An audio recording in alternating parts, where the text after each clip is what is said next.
নমস্কার বন্ধুরা এবং আমার প্রিয় ভাই বা বোনেরা, আশা করি সবাই ভালো আছো। তো তোমাদের সবার জন্য একটা নতুন রিক্রুটমেন্ট এসে গেছে, সেটা হলো রেলওয়ে বোর্ড থেকে। কারণ প্রতি বছর আমরা সবাই জানি যে প্রতি বছর রেলওয়ে একটা নিউ ভ্যাকেন্সি বের করবে এখন থেকে। তো যেহেতু প্রতি 2 বছর মানে প্রতি বছরই বের করছে, তো এবারও বের হবে, যেটা বড় একটা নোটিশ এসে গেছে আমাদের কাছে। আপনারা যারা ভারতীয় রেলের চাকরির স্বপ্ন দেখছেন, তাদের জন্য একটা বড় সুখবর নিয়ে এসেছি। 2026 সালে রেলওয়ে টিসি অ্যান্ড টিটি নিয়োগের আপডেট চলে এসেছে। আমরা সবাই জানি যে রেলওয়েতে টিসি আর টিটি মানে একটা বিশেষ বড় একটা কাজ।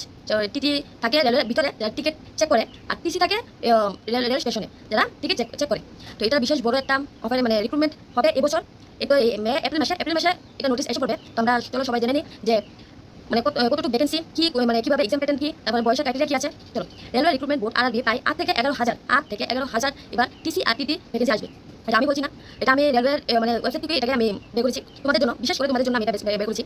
তো শুনো, রেলওয়ে রিক্রুটমেন্ট বোর্ডের এই প্রক্রিয়াটা টিসি আর টিটির জন্য যে নোটিফিকেশন, এটা এই মাসেই এপ্রিল মাসেই আউট হয়ে যাবে। তো সবাই তৈরি হয়ে নাও, যাদের প্রিপারেশন, যারা চাও যে রেলওয়েতে তোমরা জব করবে, রেলওয়ে চাকরি পাওয়ার জন্য, তো প্রিপারেশন ভালোভাবে শুরু করে দাও। আর আজকে আর কিছু বললাম না। যদি তোমাদের কোনো আর কোশ্চেন থাকে তাহলে প্লিজ আমাকে আমার কমেন্ট বক্সে মেসেজ করতে পারো, আমি উত্তর দিয়ে দেবো। আর হ্যাঁ, আমার ভিডিওগুলো যদি তোমাদের ভালো লাগে, তাহলে প্লিজ এটা সাবস্ক্রাইব করে রাখো, বেল আইকনটা অন করে রাখো, যাতে আমার যে আরও নতুন ভিডিওগুলো বা নতুন নতুন জবের কোনো ইনফরমেশন আসবে, সেগুলো যাতে তোমরা তাড়াতাড়ি পেতে পারো। আর তোমাদের যদি আমার ভিডিও ভালো লাগে তো please like, comment and subscribe করে রাখো। থ্যাংক ইউ, এতটুকুই।